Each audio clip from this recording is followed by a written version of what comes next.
حضرت خواجہ نصیر الدین سلطان المشائخ محبوب الہی کی بارگاہ میں حاضر ہوئے۔ لمبے زمانے تک حضرت خواجہ نظام الدین اولیاء کی خدمت کرتے رہے اور حضرت محبوب الہی کے سپرویژن میں جو ہے آپ عبادتیں کرتے رہے، ریاضتیں کرتے رہے، مجاہدات کرتے رہے اور پھر اتنے کمال کو پہنچ گئے کہ آپ کو روشن چراغ کہا جانے لگا۔ ہوا یہ تھا کہ جب حضرت خواجہ نظام الدین اولیاء کی باولی بن رہی تھی، حضرت باولی بنا رہے تھے، اور ظاہر سی بات ہے کہ صوفیہ اپنے فائدے کے لیے کام نہیں کرتے بلکہ اللہ کے بندوں کی سہایتا، ان کی سہولت کے لیے کام کرتے ہیں۔ اسی زمانے میں بادشاہ کا قلعہ بھی بن رہا تھا۔ بادشاہ تھا غیاث الدین تغلق جو اپنے آرام کے لیے، اپنی حکومت کے لیے قلعہ بنا رہا تھا، جبکہ محبوب الہی باولی بنا رہے تھے لوگوں کی سہایتا کے لیے۔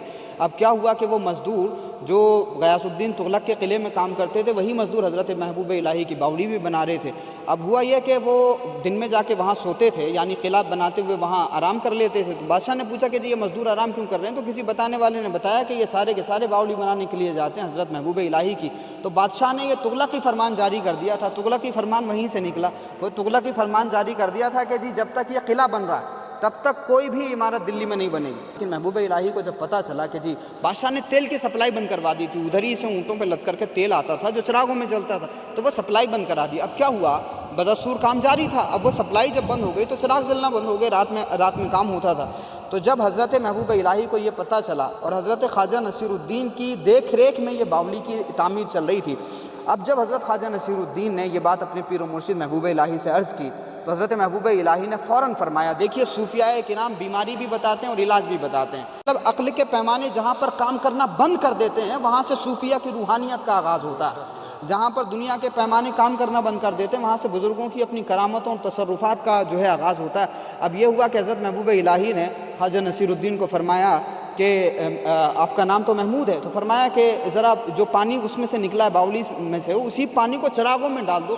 اور وہ چراغوں میں جب پانی ڈالا اور اس کے بعد جب حضرت خواجہ نصیر الدین نے چراغوں کو روشن کیا تو پانی سے چراغ روشن ہو گئے تھے، اسی وجہ سے آپ کو روشن چراغ کہا جاتا ہے۔ تو حضرت محبوب الہی کے حکم پر پانی سے چراغ روشن کرنے والے حضرت خواجہ نصیر الدین محمود روشن چراغ دہلی ہیں۔ اچھا ایک اور کمال کی بات یہ بھی آپ سنیے کہ اگر آپ مرید ہیں تو کبھی کبھی ہم پیروں کے معاملات میں، اگر کوئی کامل پیر ہے تو ہم ان کے معاملات میں اپنی عقل لڑاتے ہیں۔ حضرت خواجہ نصیر الدین سے جب محبوب الہی نے فرمایا پانی ڈالو اور چراغ روشن کرو تو حضرت خواجہ نصیر الدین نے لاجک نہیں لگائی کہ جی پانی سے کیسے چراغ روشن ہو سکتے ہیں، پانی سے تو آگ بجھتی ہے۔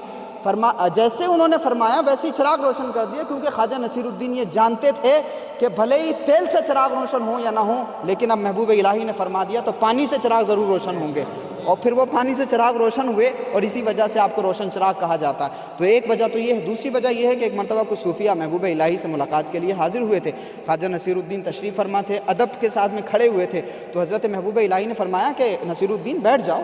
تو حضرت خواجہ نصیر الدین عرض کرنے لگے کہ حضور یہ اولیاء بیٹھے ہوئے ہیں اور ان کی پیٹھ ہو جائے گی۔